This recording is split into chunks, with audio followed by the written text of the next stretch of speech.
Olá, pessoal, sejam bem-vindas e bem-vindos a mais um episódio do nosso podcast Palavras na Mesa, sempre com convidados especiais e hoje não é diferente, né? Estamos aqui com uma convidada super especial, a Betânia Pires Amaro, essa jovem escritora, né, que vai passar esse episódio aqui com a gente vai conversar muito sobre esse livro, O Ninho, esse livro ganhador, né, já de muitos prêmios.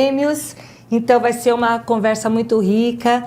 Betânia, seja bem-vinda, é um prazer e uma honra receber você aqui.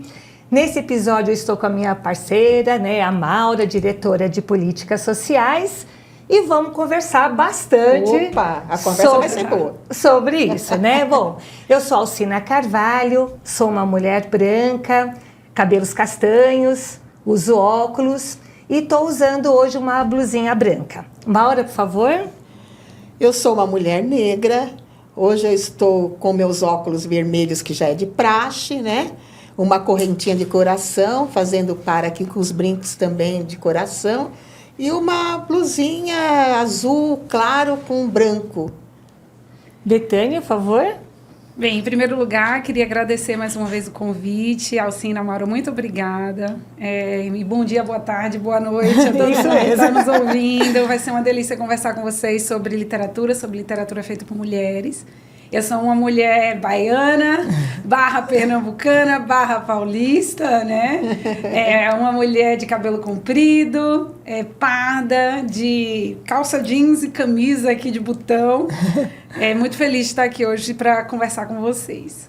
Ai, que bacana. Então vamos lá, gente. Eu vou falar um pouquinho, né, sobre o currículo da Betânia, mas depois, Betânia, você, por favor, também converse com a gente aqui tudo que você achar que é importante, né? Tá bom. Então, Betânia Pires Amaro é graduada e pós-graduada em Direito pela Universidade Federal da Bahia e mestre em Direito do Estado pela Universidade de São Paulo.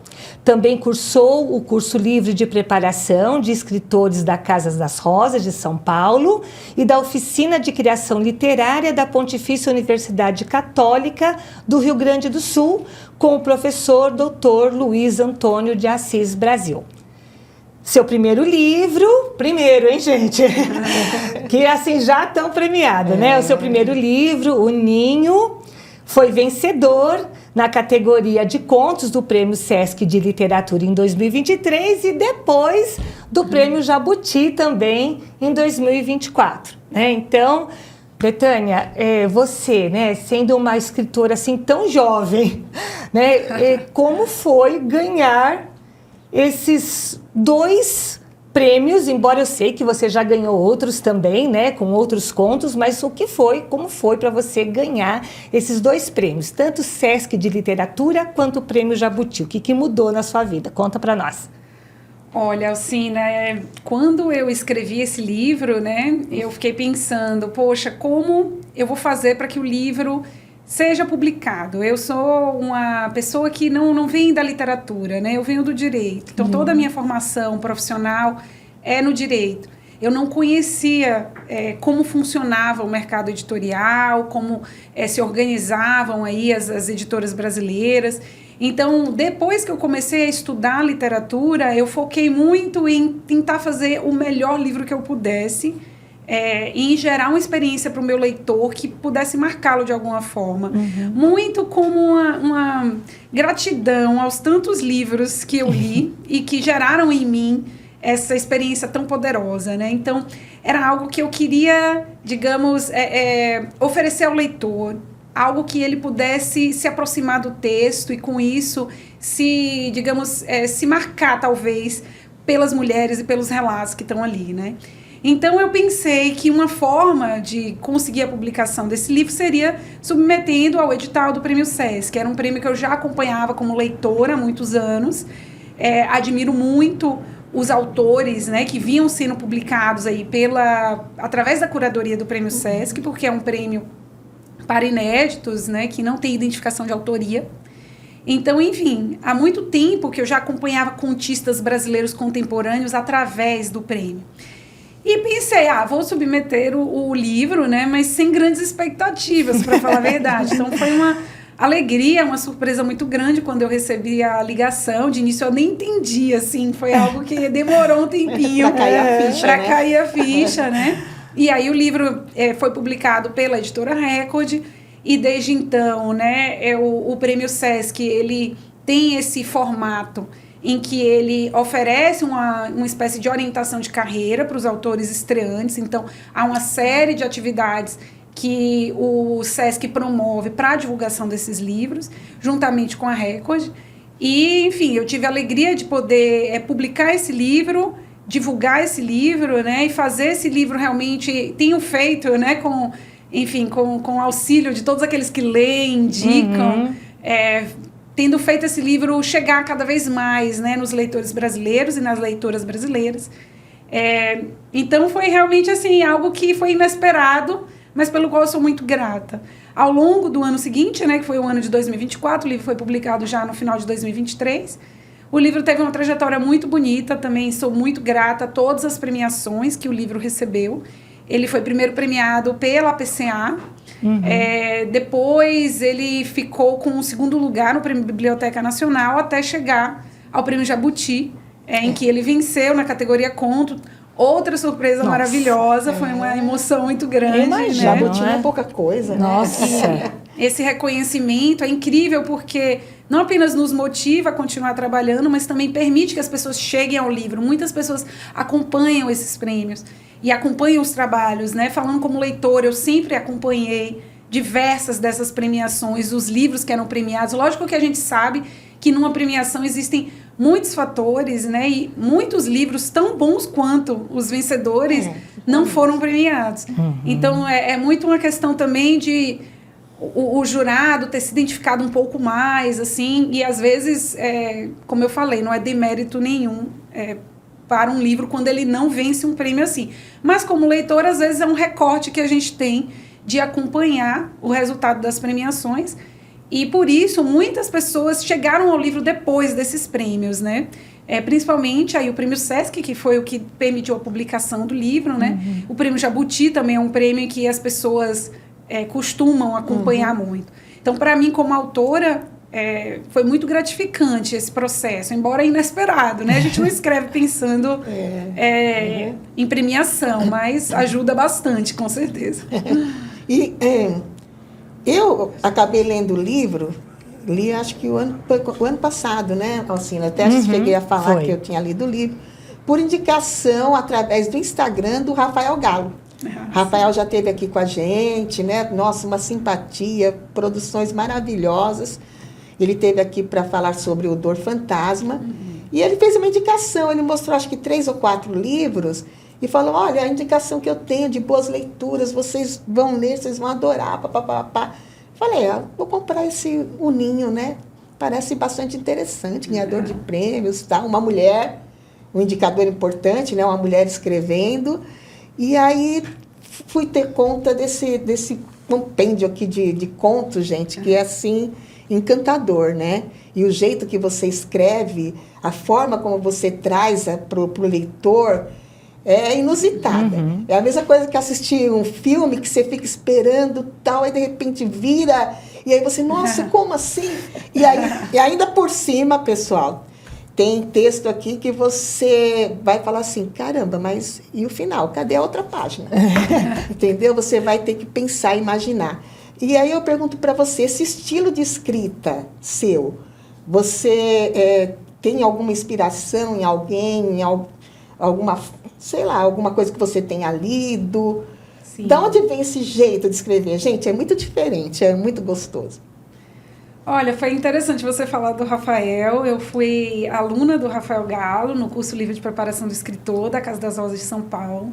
Já era um autor que eu acompanhava há muitos anos, e eu já disse isso em várias entrevistas, né? Foi através do livro de contos de estreia do Rafael Galo, O Réveillon e Outros Dias, que eu descobri o Prêmio Sesc de Literatura e passei a acompanhar os autores, principalmente os contistas, né? Na medida em que eu escrevia contos, eu passei a acompanhar principalmente os contistas publicados depois da premiação do Prêmio Sesc de Literatura.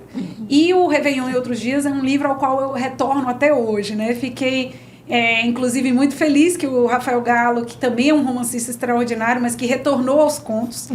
É um gênero pelo qual eu nutro assim, um afeto imenso, porque eu penso que é uma forma de a gente ter experiências poderosas em pouco espaço, em pouco tempo. Às vezes, com alguns minutos de leitura, você já recebe aquele famoso soco no estômago, né, de um conto. E então, aqui tem muitos, né? Aqui o que mais tem é soco no estômago.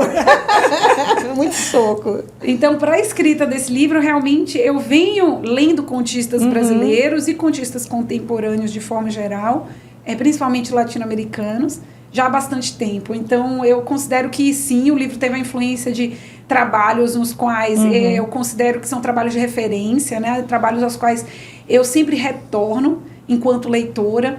Então, posso citar a obra do Rafael Galo, a Cíntia Moscovitch, que também foi minha professora, a Giovanna Madaloso, que também tem um livro de contos excepcional sobre maternidade, o A Teta Racional. Nossa, esse primeiro conto dela, acho que tem esse nome, né? Teta Racional mesmo, né? Também é extremamente impactante, né? Extremamente, né? E essa questão da maternidade, né? Ela é muito interessante. Com certeza. E exato, eu tive a surpresa também muito, muito maravilhosa de ver que foi a Giovanna, uma das juradas do Prêmio Sesc, né? E o trabalho dela diretamente tinha influenciado esse livro. Embora, logicamente, o manuscrito vai sem autoria, né? Então, e eu não a conhecia antes, mas essa ponte, digamos assim, metafísica quase, né, se estabeleceu, porque eu me inspirei muito no trabalho dela e de outras mulheres, né? A Maria Fernanda Ampuero, a Lúcia Berlin, que é uma autora americana, dentre várias outras contistas e contistas, o Marcelino Freire, também foi aluna do Marcelino, que é um contista incrível, extraordinário, a Jaride Arraes.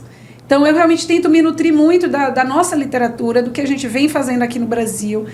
Temos uma literatura de altíssima qualidade, muito fértil e muito próxima de nós, das nossas experiências. Então, para mim, isso é um diferencial. Eu queria que o leitor também se sentisse próximo dessas histórias, né?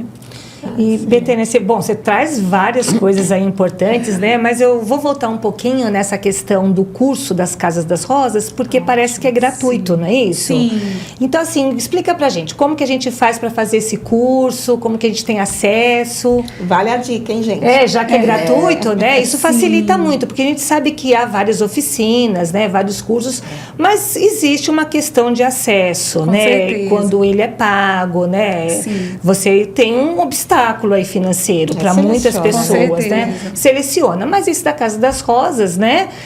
Como é gratuito, Sim. Como que a gente acessa? Como que a gente faz? Olha, eu sou uma defensora de cursos e oficinas, né? Também é algo que eu sempre falo. Foi através desses cursos e oficinas que eu consegui, digamos, ser mais intencional, ter um aprofundamento técnico e teórico necessário para realmente virar um pouco a chave de uma escrita que estava ali na minha gaveta, só para mim, basicamente, e uma escrita que era voltada também para o leitor. É óbvio que é um projeto que é muito importante para mim, de passar algumas dessas histórias fotografia, né, como às vezes eu chamo, porque são retratos realmente de lares e do cotidiano de algumas mulheres, mas que também está voltado ao leitor, na medida em que é um livro que pretende ser publicado, que pretende chegar ao leitor, que pretende que o leitor tenha uma experiência positiva com o livro.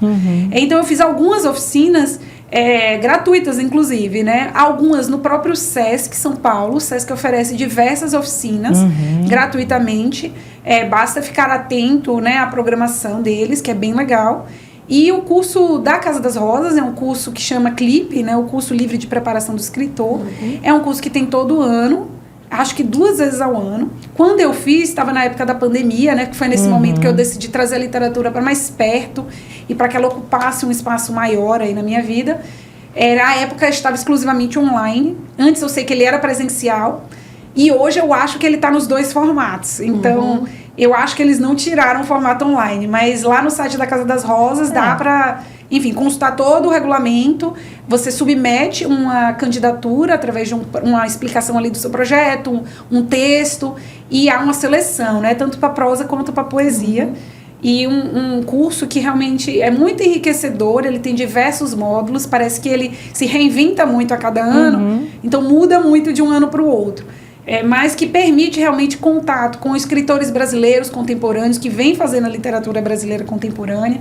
Permite que a gente esteja ali cercado de outros escritores, muitas vezes também em início de carreira, ou querendo publicar o seu primeiro livro. Está dentro desse universo, Está dentro desse universo, Betânia? de um Isso é objetivo importante. comum. Então, são pessoas que vão ali te dar um feedback legal sobre o seu trabalho também. Enfim, foi uma experiência muito válida, um trabalho muito bonito que eles fazem. Então, sempre que eu posso, eu divulgo.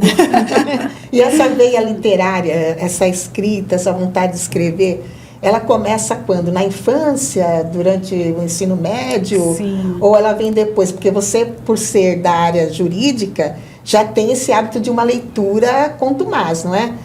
Afinal de contas, né, o juridiquês aí. E de onde veio essa coisa, essa tendência para escrever literatura, né, para produzir poemas, contos? E outra pergunta, eu já vou embalar outra. Esses contos nasceram assim, separadamente, então, eu vou escrever, eu estou com vontade, ou então apareceu a ideia, tá, escreveu, ficou lá. Aí depois de um tempo veio outro, ou foi assim, não, eu vou escrever um livro de contos e vou ter esses contos aí. Foi escrevendo para poder montar o livro. Eu quero saber se teve uma intenção ou foi uma coisa assim que foi a hora que você viu, tinha vários, tem muitos escritores que começam assim, né? A gente tem o curso aqui no Cinesp e a gente vê que muita gente que nunca falou nem que escrevia, de repente tem coisa guardada. Na gaveta, né? como você falou. Né? Sim. E aí, com o curso, começa a liberar, a soltar. O caso da Rita, né, que é a nossa afiliada, e que é uma excelente escritora, mas estava tudo guardadinho ali. Então, eu quero saber de você, se isso nasceu antes, ou com essa questão aí do jurídico, ou você não tinha a intenção de um livro e, de repente, viu que tinha muita coisa e vamos lançar um livro. Qual foi esse caminho? Olha, eu escrevo desde criança. Minha mãe guardou, assim, algumas das minhas primeiras histórias ali aos 7, 8 anos. Então, eu acho que assim que eu fui alfabetizada e passei a poder escrever, eu escrevi. E venho escrevendo ao longo de toda a minha vida. Obviamente em gêneros os mais variados, com base naquilo que eu lia, né? Então, eu escrevia muito histórias que eu lia naquela época. A questão dos contos, né? Quando eu comecei a produzir contos, foi realmente já no ensino médio. Eu fui apresentada a obra aí de Clarice. Né, do Guimarães, enfim, dentre vários contistas brasileiros, o próprio Machado, que realmente me fascinaram para esse universo dos contos, né? A própria Lígia. Eu chegava, isso também é algo que eu comento muito, eu chegava nas livrarias lá em Salvador, ali na década de 90, nos anos 2000, e era muito difícil achar autores brasileiros contemporâneos. Eu achava os clássicos, que eram justamente esses que eu estava vendo na escola, e de contemporâneos a gente tinha a Lígia, basicamente, e o Veríssimo, nas crônicas, né? Era isso mesmo. Então, chegava nas livrarias, a Lígia, que era uma contemporânea quase clássica. Né? Aí tem alguma coisa aí no que você escreve com a Lígia, exato, eu devia ter mencionado, porque eu mencionei os mais, me recordou os mais contemporâneos, mas a Lígia eu considero clássica já, realmente. Então, eu amei, assim, esse gênero, digamos, né? Eu fui muito impactada por diversos livros de contos nacionais. Costuma-se dizer que o brasileiro só lê romance, mas a gente tem uma tradição muito grande de escritores fenomenais no conto. Então, eu acho que às vezes é uma questão de que esses livros cheguem ao leitor, que eles sejam apresentados. Como na minha escola eu fui apresentada esses livros, eu me apaixonei completamente e passei a escrever contos também. Durante a universidade, né, eu submeti alguns desses contos a concursos de contos isolados, assim, porque como eu não via escritores brasileiros vivos, digamos, eu não tinha essa noção de que era possível.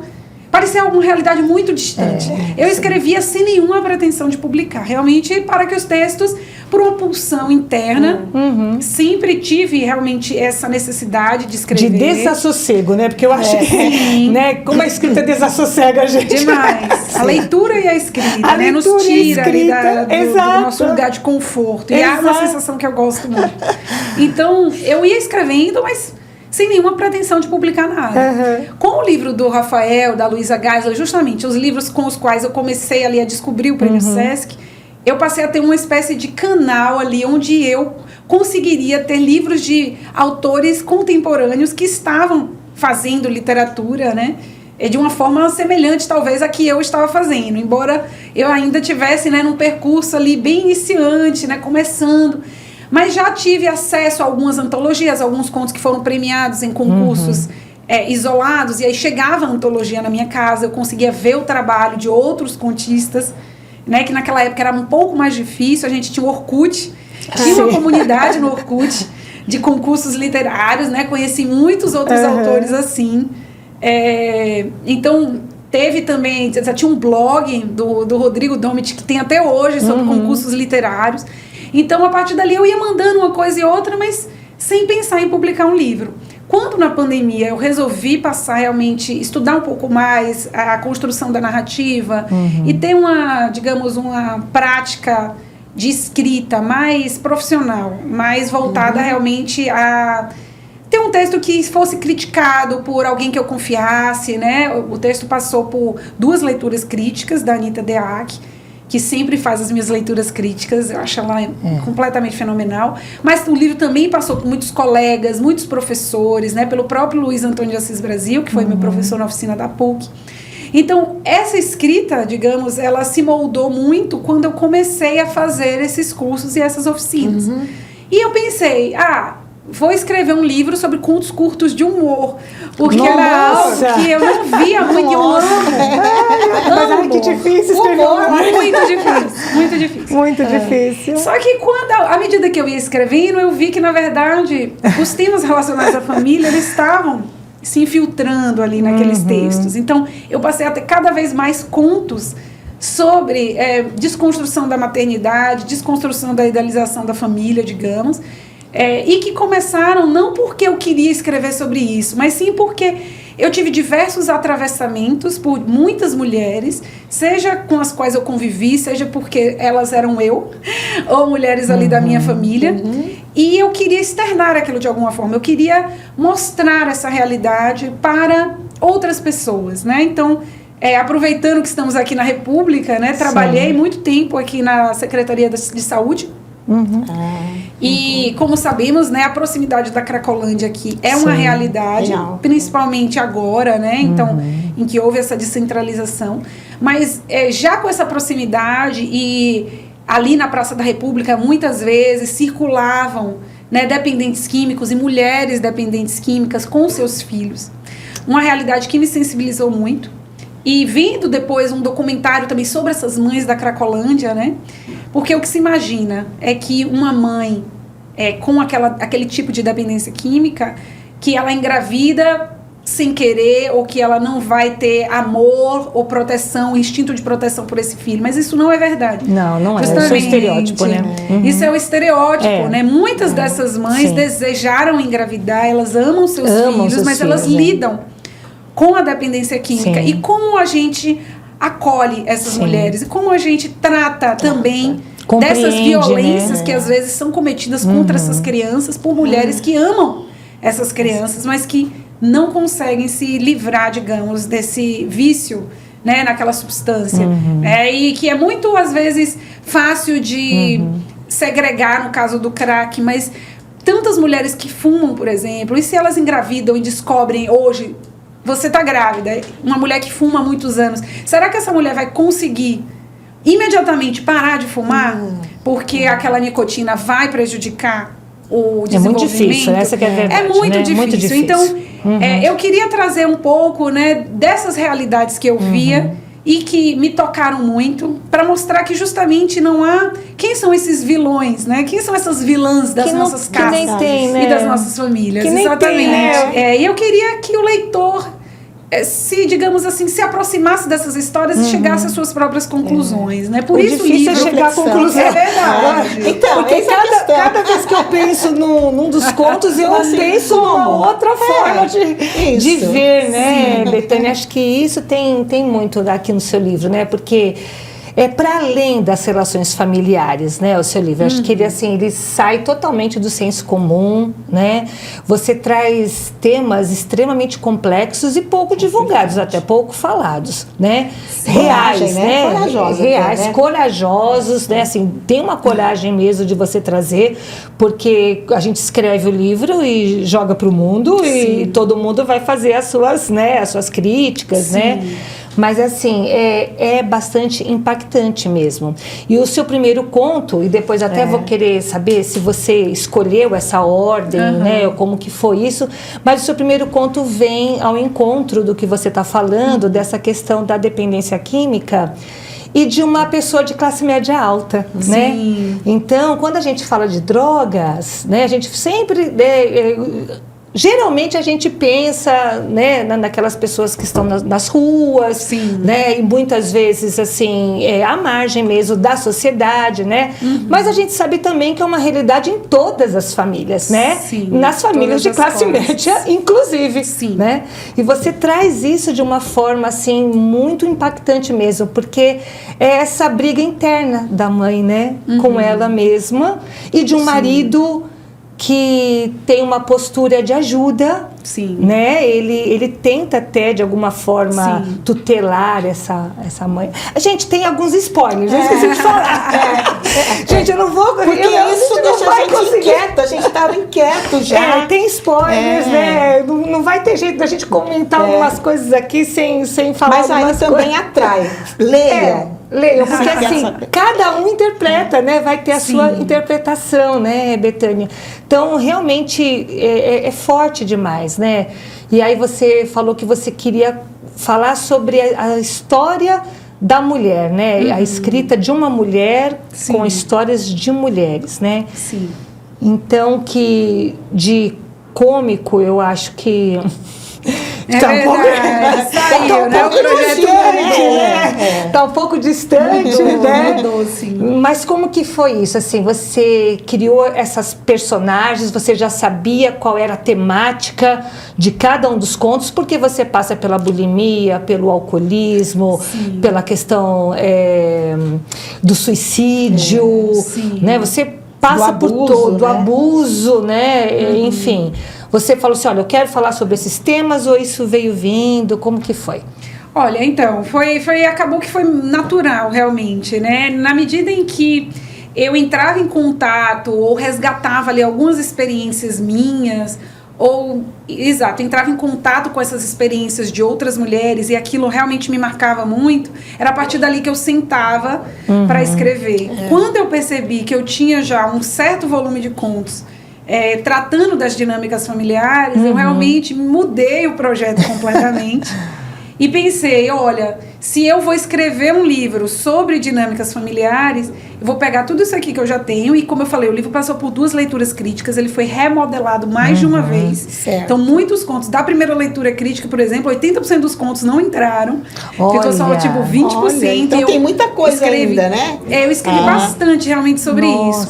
Os únicos temas e contos que eu escrevi, pensei no tema antes de escrever, foi realmente o conto dos distúrbios alimentares, porque eu pensei que é um conto que tratasse de mulheres e das dores que essas mulheres, às vezes, escondem ali dentro de casa. Às vezes elas nem percebem o quanto aquilo está associado ao ambiente familiar dela, né? O quanto é um comportamento que vem se passando a gerações de mulheres naquela família.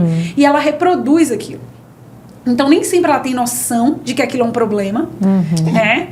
Então, exato, dando um exemplo, lá quando eu estava na Universidade de Direito, teve uma funcionária uma vez que estava contando pra gente que ela não tinha vindo ontem porque ela teve uma briga com o marido.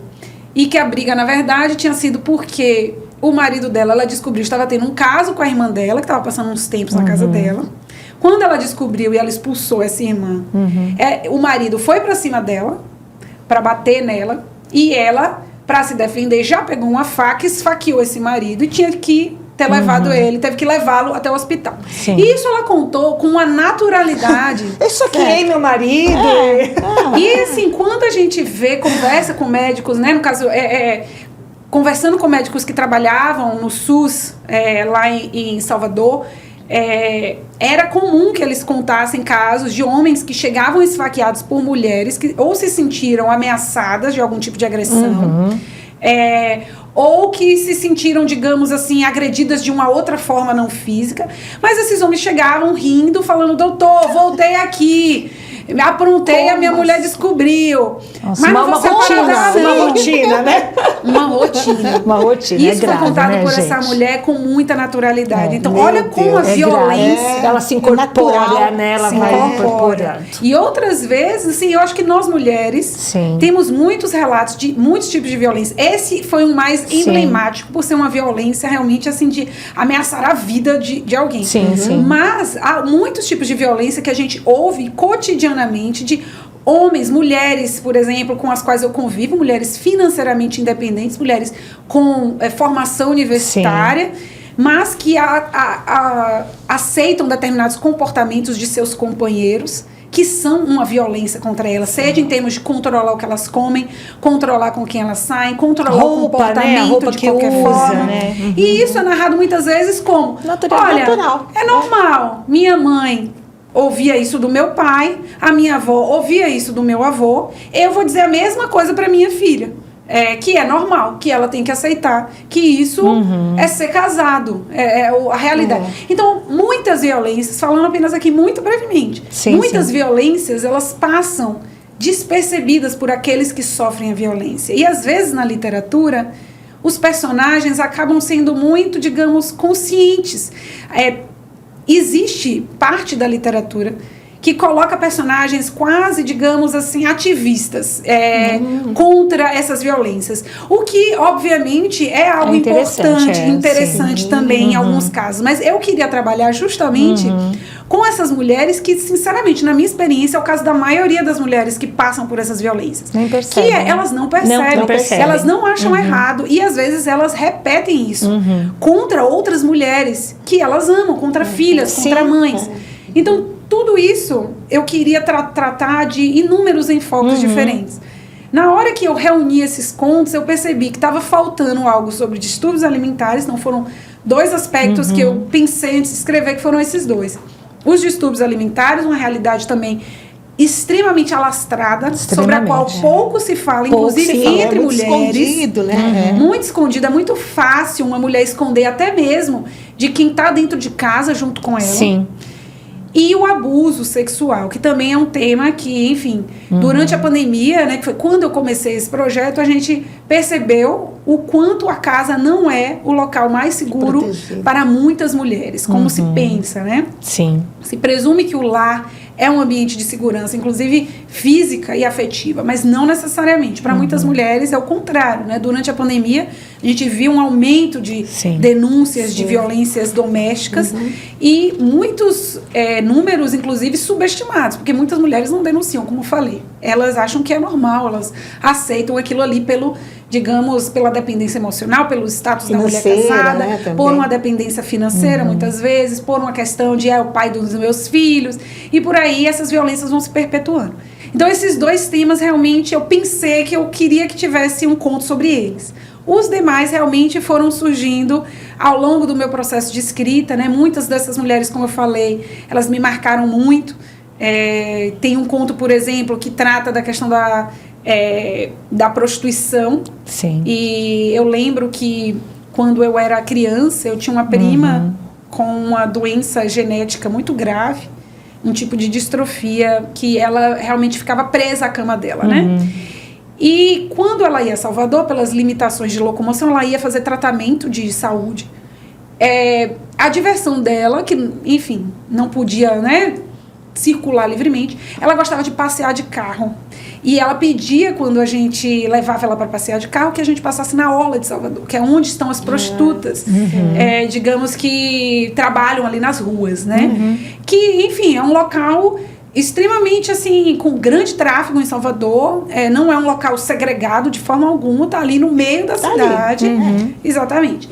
E quando, enfim, eu ouvia, para mim, quando criança, foi um choque grande perceber a diferença de como ela olhava para essas mulheres e como outras mulheres da minha família ou da minha convivência olhavam, né? Porque muitas vezes mulheres, às vezes, olham com uma espécie de, poxa, essa mulher não teve outra opção, por isso que ela está aqui se prostituindo, se submetendo eventualmente a riscos de violência. Saúde, precisamos, né? Exato, de saúde, precisamos ajudar essas mulheres, coitadas dessas mulheres. Essa era a visão dominante ali entre as mulheres com as quais eu convivia. Quando chega a minha prima, que era uma mulher que não tinha nenhuma liberdade sobre o próprio corpo, ela olhava para essas mulheres com uma espécie de desejo e essas são livres, inveja, né? Exato, essas dessa liberdade. Tanto da liberdade física de dispor do próprio corpo, como da liberdade sexual de poder experimentar a sua sexualidade com diversos parceiros diferentes. Coisa que para ela era uma limitação. E como você tem um olhar desse, a não ser que você tenha uma limitação física, que realmente te coloque nesse lugar em que você vai ter um olhar muito singular. Muito e esse olhar me marcou muito quando eu era criança, né? Depois, já na universidade, a DASPU ia muito fazer palestras, né, sobre os direitos relacionados aos profissionais do trabalho sexual, ao reconhecimento dos direitos, ao reconhecimento, a quebra da estigmatização desse trabalho. Mas muito antes disso, a minha prima já tinha introduzido tudo isso para mim, ainda muito criança. Então isso me marcou muito, né? Minha prima já faleceu hoje, mas ela deixou uma série de sensibilidades espalhadas ali pela minha infância, dentre as quais essa, né? E ela tá reproduzida no livro, obviamente, com outro contexto, mas começou daí esse conto, né? Da necessidade de compartilhar esse olhar da minha prima, de chamar o leitor e falar, olha aqui uma forma que talvez você não tenha olhado por esse ângulo, por essa perspectiva, né? Então são fotografias realmente de mulheres, de lares, que eu queria apresentar para o leitor sem nenhum tipo de resposta ou direcionamento, né? O leitor chega às conclusões que ele desejar, ele interpreta, ele pode concordar, discordar, né? E essa é a riqueza da literatura. É livre, né? Trazer realmente o debate e lançar luz sobre essas realidades, né? Femininas. Muito, muito bom. E quando você falou, né, Betânia, dessa questão da violência, que as mulheres acabam, às vezes, nem falando, né, que sofreram violência por N motivos, etc. e tal, a gente sabe que tem muito da construção social do papel da mulher, né? Sim. Muitas mulheres acabam não indo falar da violência que elas recebem, né, que elas sofrem, né, melhor dizendo, porque elas têm, no íntimo delas, ela sabe que ela é a responsável pela união da família. Sim. Então, se eu for falar do meu companheiro, puxa, ele vai ser preso, puxa, mas é o pai, é meu companheiro. Quer dizer, assim, tem várias camadas aí que a gente poderia ficar aqui o episódio todo falando sobre as várias camadas, né? Várias, não dá para você generalizar, né? Com isso certeza. ou aquilo. E como essas mulheres sofrem, né? Como nós, mulheres, sofremos. Sofremos quando a gente vai falar, quando a gente vai falar que sofremos algum abuso, porque a pessoa que está do outro lado nos ouvindo nem sempre está preparada e formada para nos ouvir, nos entender. O que você fez para acontecer O que você fez? A culpa, apesar do avanço, né? E ainda bem que estamos tendo avanço, estamos tendo oportunidade de conversar sobre isso, como agora, né? Mas ainda tem um papel social da mulher extremamente vinculado a uma submissão de gênero. Com certeza. Né? Então, isso fica muito difícil para a gente conseguir se libertar, né? E um dos caminhos é a literatura, é a arte em si, né? É a arte como um todo, mas no caso também a literatura. E eu acho que o seu livro, ele traz muito isso, sabe? Ele traz realmente essa questão de você olhar por um outro lado. Porque a experiência que eu tive como leitora, né? Até conversei com a Maura, eu ia indo e eu pensei, bom, o final deve ser assim, que já era trágico, né? Já era trágico. Coisa horrível. Mas aí vem uma outra camada, vem uma outra descoberta, você muda, né? E aí aparece um novo caminho que você fala, como? Aparece um outro caminho, né? E uma outra situação. E assim, situações reais, né? É ali, é o que você falou, acho que é bem isso mesmo. É uma foto. É isso, aconteceu isso. Sim. Né? E agora? O que eu faço com isso que eu li, né? Eu fiquei assim, e agora? Eu durmo com isso? Eu penso sobre isso? Porque eu sou daquelas leitoras que precisa de um tempo de maturação, sabe? Eu gosto de ler e ficar pensando sobre o livro, sobre a história. Mas isso aqui eu fiquei pensando e falando. A todo mundo que chegava na minha frente, eu, Miguel, senta aqui, meu marido, senta aqui, vamos falar. Meus filhos, senta aqui também. Então, eu acho que isso é muito impactante, né? Então, acho que é uma escolha. E essa ordem, como que foi? Você pensou numa ordem, assim? A ordem foi muito testada. Como eu falei, o livro ele teve uma primeira versão, ele foi para leitura crítica, voltou com alguns apontamentos, então eu optei por excluir 80% da primeira versão desse livro, seguir com os outros 20%. Quando eu completei as histórias finais, esse livro passou por uma segunda leitura crítica, como eu falei, da Anita Deac, que eu já tinha ali passado o livro por alguns colegas, então eles já tinham dado uma certa opinião. Por exemplo, de início, o primeiro conto era o último conto. Esse o Leite da de maternidade? Cato, sim. Ele era o último conto, porque eu pensei, esse é o conto, provavelmente, pelo retorno que eu tinha tido, considerado mais forte em termos de mais impactante, né? Mais violento, talvez, do livro, né? E eu imaginei que era a maternidade, que era o início. Isso que eu imaginei. Depois que eu coloquei, eu pensei, daqui nascendo, né? Eu pensei, inclusive, em organizar por faixa etária ali. A do bebê até a mulher mais velha no final. Acabou que não prevaleceu essa ordem, né? Mas eu fiquei com medo, digamos, do leitor se assustar muito de primeira com esse conto. E eu pensei, vou colocar no último. Eu gosto quando o livro fecha com um conto forte. Mas tive um retorno quase unânime, né, dos meus leitores beta, que era para eu puxar esse conto para logo no início, realmente, porque era um conto que eles sentiram que teria um maior impacto logo no começo. E a partir daí eu puxei o Areia ali para o último. O Areia, e fui experimentando em termos de, por exemplo, tem alguns contos que estão... A maioria dos contos é em primeira pessoa, mas tem contos em terceira pessoa, tem um conto em segunda pessoa, tem contos mais longos e mais curtos. Então eu fui intercalando para tentar dar alguns respiros ali para o leitor. Ou contos mais pesados, com um conto que fosse um pouco mais leve ou mais curto. Isso é bom. Que leve, como fala, como conto leve. Leve O que você considerou de conto leve? Leve de quantidade na de medida páginas. possível. Às vezes também assim, não sei. Tem momentos que, em determinados contos, eu me vejo também. É interessante isso, né? Um dos contos lá, a gente fica dando os spoilers, mas é bom que aí o pessoal fica atiçado para, né? Da festa de aniversário, né? O pai, o ex-marido e aquela mãe descontrolada, e às vezes você até se vê ali em determinadas situações, né? Que fala assim, nossa, será que eu não tenho de vez em quando alguns comportamentos bem parecidos? Então acho que é importante também isso que traz esse livro de contos. Que em alguns momentos as pessoas com certeza vão se sentir, nossa, eu bem que podia, às vezes eu tomo certas atitudes que são bem parecidas, né?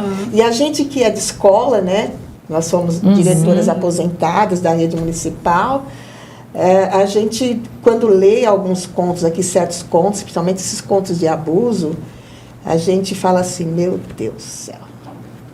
Quantas vezes será que esse tipo de situação estava ali convivendo com a gente dentro do ambiente escolar, muitas vezes essas crianças em casa, porque já é comprovado, né, que a maior parte desses abusos são dentro de casa, com pessoas conhecidas, com parentes diretos. E quantas crianças às vezes passaram por nós, tiveram frequência baixa, ou um comportamento meio estranho, diferenciado, né, em determinados dias, né? E que, de repente, viveram isso. Então, tem horas que causa impacto nessa memória da gente, sensibiliza. E o dia 25 de novembro, ele é o Dia Internacional para a Eliminação da Violência contra a Mulher, né? E o último relato que a ONU fez foi justamente isso, né? Que a questão dos homicídios, até, não estou nem falando do feminicídio em si, né? Mas os homicídios... são feitos por pessoas dos lares, né? Então, veja, né? E assim, em relação à mulher, né? E do mundo inteiro, né? Também, não só do nosso país, né? Mas veja a situação da mulher nos lares, né? E como você desconstrói mesmo essa, cheguei em casa, ufa, cheguei em casa, né? Esse ufa, cheguei em casa não é para todo mundo, né? Não é. Existem muitas famílias que sofrem, e aí a gente vai pensar um pouquinho também nos recursos, nos não recursos que essas pessoas têm para se livrar dessa situação, né? Porque algumas violências simbólicas, elas são reproduzidas, mas algumas elas tão claras ali, né? E nem sempre a gente tem política pública que garanta com eficiência, né, essa necessidade que essas mulheres precisam, né? Correspondam, né? Claro, né? Esse cuidado, esse amparo, né? Então, é bem... Acho que isso é uma coisa, assim, muito... O Kleber já está falando que são 15 minutos aqui, mas tem um monte de coisa ainda. Mas, assim, né, Betânia? É verdade. Tem um conto seu que a narradora, ela me deixou tão... Acho que é A Causa.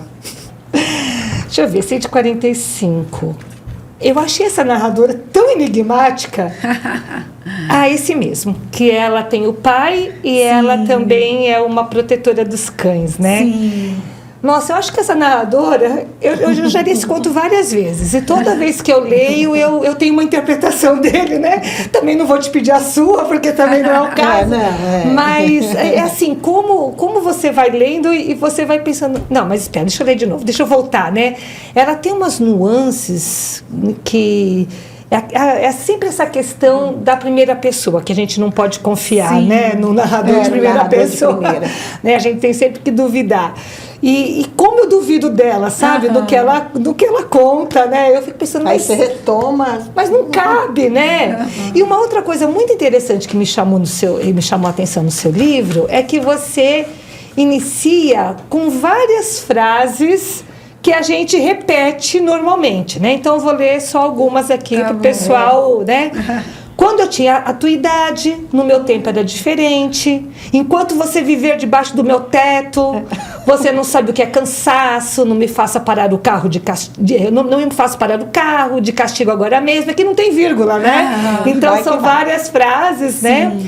E no começo de cada conto, você coloca e você corta uma parte, né? E deixa somente o trecho relacionado ao conto. Da onde veio, meu Deus, essa criatividade maravilhosa que eu nunca pensei em fazer? Conta pra mim.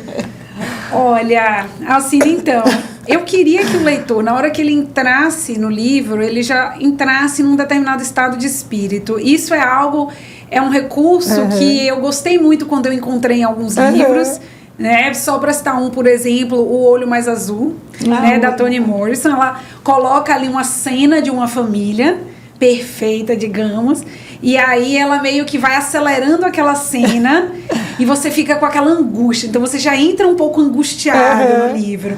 Então eu gostei muito, tem outros livros que fazem isso. É uma técnica que eu achei assim muito válida, porque eu queria que o leitor resgatasse das suas experiências uma espécie de sensação. Então alguns leitores leram e eles se sentiram reconfortados, saudosistas, de uma infância em que eles ouviram tudo isso. Outros leitores, eles já se sentiram mais oprimidos, né? Tem aí uma espécie de peso da família o tempo inteiro ali em cima de você, falando o que você deve fazer, o que você não deve fazer. Uma coisa muito boa, né? Exatamente. E qualquer que seja a reação do leitor, eu queria que justamente ele se conectasse com algo próprio, algo que fosse do histórico de vida, do histórico familiar dele, e que ele entrasse nessas histórias já com esse olhar, né? Então, por isso, essas pequenas epígrafes, para ir tentando resgatar do leitor aquilo que ele foi sentindo e colocar essas lentes, digamos, para que ele lesse o texto com aquelas lentes que seriam únicas dele, né? Na medida em que só ele teve as vivências que teve, exato, e as reações foram as mais variadas possíveis. Então, essa foi a intenção. Bom, deixa eu te falar que deu certo. Deu muito certo isso daí, que bom.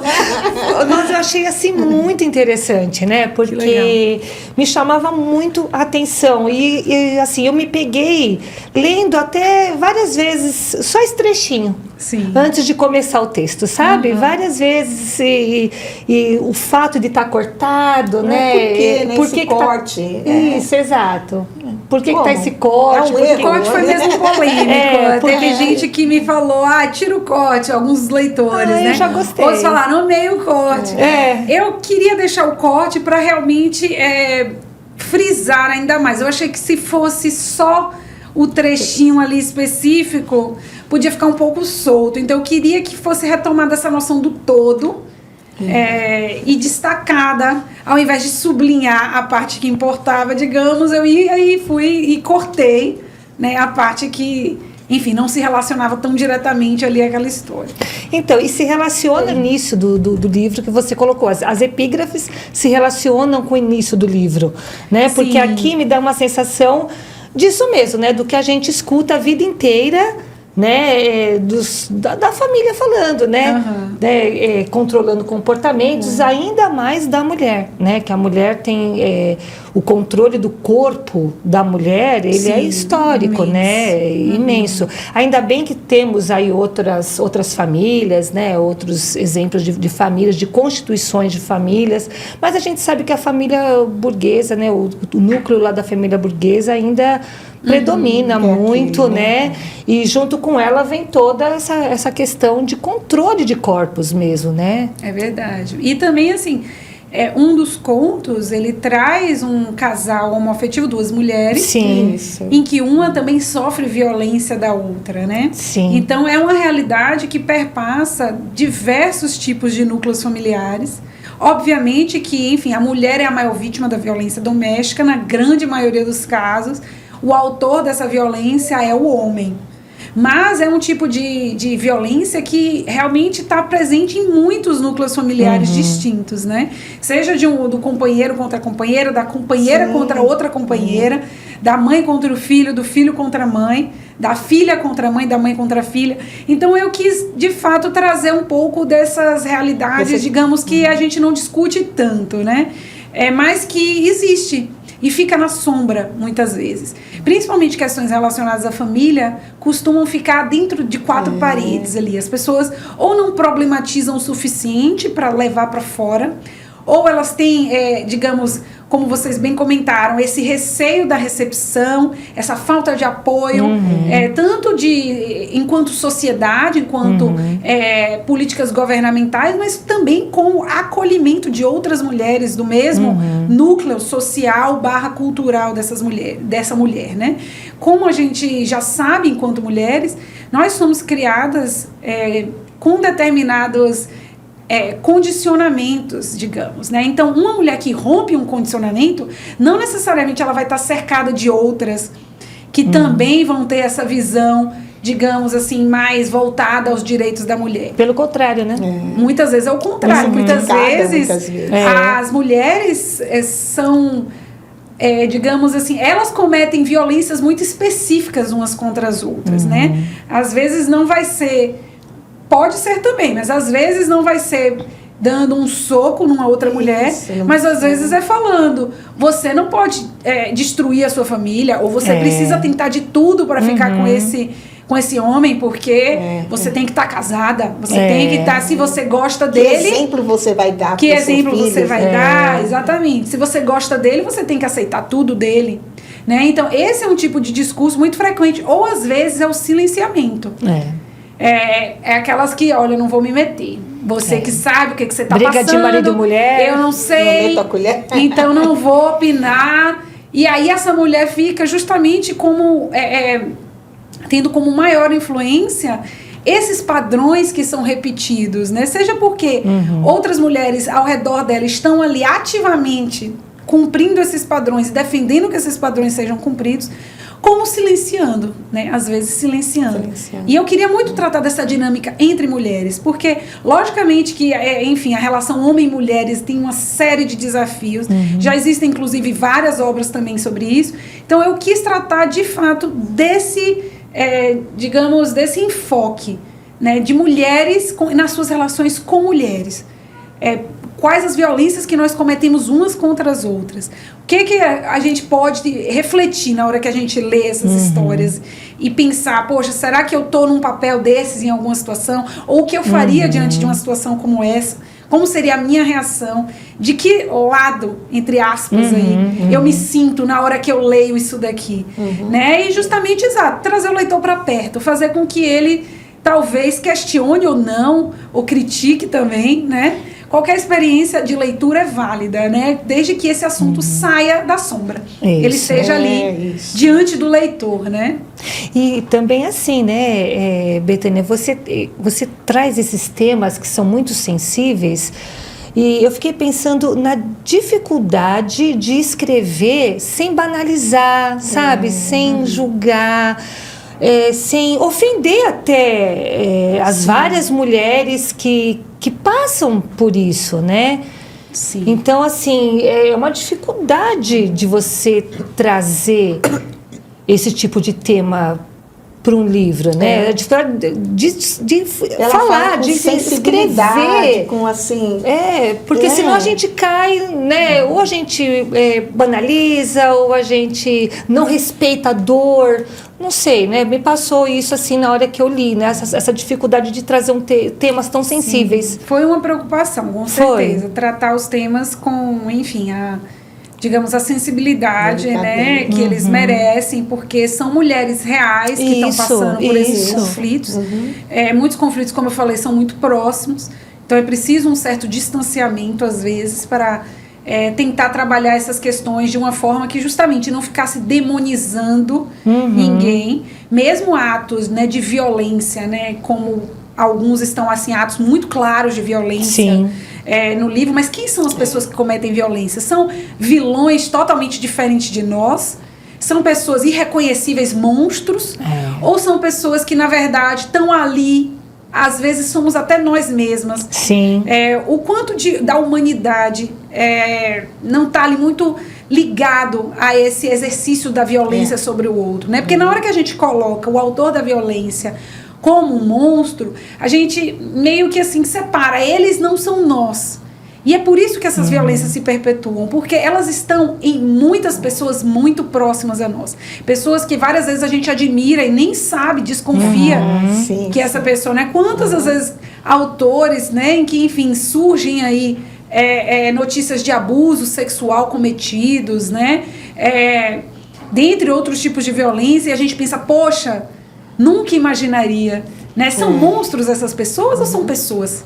Né? A gente não precisa lidar com isso de uma forma para justamente coibir a violência e não, digamos, presumir que a gente pode segregar essas pessoas e a violência vai sumir, né? Porque são só os monstros que fazem, as pessoas boas. Isso não só fazem. Acontece naquele grupo. Só acontece ali, exatamente. Então é para deixar o debate realmente mais realista, mais coletivo. E justamente ir refletindo sobre formas que a gente tente, possivelmente, embora obviamente, né, o livro não sirva para isso, não tem essa função, nem nenhuma função, a não ser de realmente mostrar essas realidades para o leitor, né? De debater, mas às vezes eu acho que é um pouco natural que a gente também se questione, né, sobre algumas das nossas atitudes, algumas das nossas reações. Isso é importante. Exato, né, trazer essas mulheres talvez que não se sintam assim tão sozinhas, né? Sim. Que elas se vejam representadas nos seus dilemas, né? E não desrespeitar nenhuma mulher de forma alguma, né? Seja de um lado, seja do outro. Por exemplo, tem um conto aí que trata de aborto. Sim. Né? Temos muitas mulheres de ambos os lados dessa discussão. Então é importante não desrespeitar nenhuma mulher na hora em que a gente debate, ainda que a gente, enfim, tenha um determinado posicionamento. A gente, obviamente, o debate é sempre bem-vindo, mas sempre com muito respeito, né, sem demonizar nenhum lado. Sim. E é assim que a gente vai evoluindo em termos de conquistas dos nossos direitos enquanto mulheres. Inclusive, aí, o Ninho. Então já está explicado porque esse nome. Não precisa nem explicar, né? Por que o livro recebeu esse nome, né? O Ninho, então, está ligado a isso, esse emaranhado de coisas, né? De reflexões, de uma sociedade que é múltipla, diversa, e que A violência não está em determinado grupo, num determinado pedacinho do ninho, ele está emaranhado, né? Eu acho que talvez seja isso, é isso mesmo, né? A ideia foi justamente pegar esse conceito, né, do que se imagina que é aconchegante, seguro, e que, na verdade, vai ocultar ali, né, muitos galhos afiados, né, muitas farpas, muitas dores, muitos traumas. Então eu quis que a capa contrastasse com o título, né, para que de logo o leitor pensasse, é esse o ninho que eu imagino quando eu penso no ninho. Normalmente você vai imaginar um ninho fofinho, com um passarinho feliz, com filhotinhos felizes, mas são todos assim. E as redes sociais tornam às vezes essa ilusão de perfeição. Muitos influenciadores, inclusive, criam toda uma carreira em cima da perfeição da família, da perfeição da mulher, né, do desempenho perfeito do papel tradicional da mulher. Então, eu acho que é importante que a arte, de forma geral, também nos alerte para o fato de que essas famílias, na verdade, não existem em termos de perfeição, não existe. E que a grande maioria das famílias, justamente, tem ali suas dores, tem os seus traumas, tem as suas sombras, né? E a gente precisa também falar sobre isso, né? Trazer essas famílias. Senão a gente pensa, só a minha família é assim, eu que sou o problema. Como que eu não consegui trazer a paz e o amor para minha família, aqui, não sei né? quem, Só na rede social, perfeito, todo mundo feliz. Todo mundo feliz. Eu sou o fracasso, né? Exato, Eu sou exatamente. mulher e não consegui, né? E as mulheres, às vezes, vão se sentir mais isoladas, e aí mesmo que elas vão ser objeto de diversas violências, né? Porque elas se sentem sozinhas, elas sentem que elas não podem compartilhar. Quantas pessoas não desistem da maternidade porque tiveram contato com uma maternidade muito idealizada, de tipo, você vai ter que abrir mão de tudo, você não vai poder ter nenhum tempo pra você, se você, sei lá, se sentir sobrecarregado um dia porque você é uma péssima mãe, você não tem vocação pra ser mãe. Então, olha o peso disso em cima da mulher. Não é muito melhor quando a gente consegue falar, olha, se você se sentir assim, é normal, muitas de nós se sentem assim. Com certeza. Né? As dificuldades que você tem, muitas mulheres têm também. É difícil sair desse local de violência que você está, é difícil, para muitas mulheres também é difícil. Né? Então, que essa mulher se sinta acolhida, né? Amparada nas suas mais diversas vivências.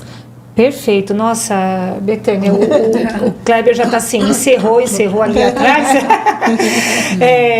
Mas assim, Betânia, foi ótimo falar com você. Ainda bem que temos escritoras como você, sabe? Escritoras mulheres que conseguem trazer a sensibilidade de histórias de mulheres, né? Para escrever histórias de mulheres, é claro que homens poderiam fazer, uma vez que a literatura ela é livre, né? Ainda mais a questão da ficção, né?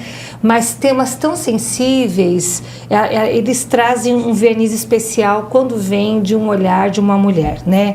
Então, nossa, ainda bem que a gente tem escritoras jovens, né? Que a gente pode falar para os nossos alunos, olha, escritores existem, não são mitos, olha, tá a Betânia, tá o Rafael Galo, tá a Mariana, né? Tá a Andréia. É possível. É possível, você vai conseguir, né? Então, Betânia, olha, muitíssimo obrigada.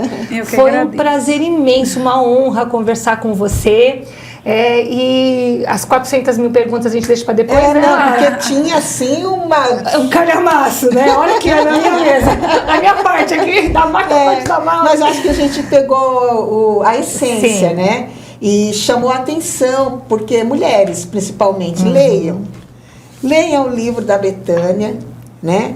Que a gente vai discutir ainda muito sobre ele, né? E assim, parabéns, Betânia, parabéns mesmo. Obrigada. É um estímulo. A ideia de trazê-la aqui foi importante, né?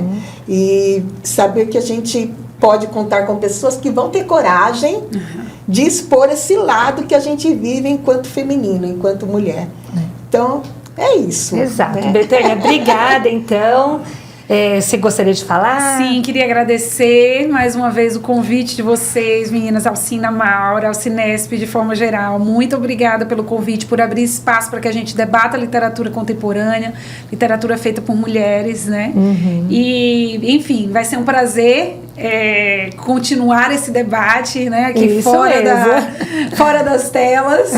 E também estou sempre lá no Instagram, no @BetâniaPiresAmaro, se alguém quiser, enfim, debater alguma vivência que teve com esse livro, alguma experiência de leitura. É sempre um prazer estar em contato com os leitores, com todos vocês. Muito obrigada. Então, gente, ficamos por aqui. Fica sempre com a gente. Juntos somos mais fortes. Até a próxima.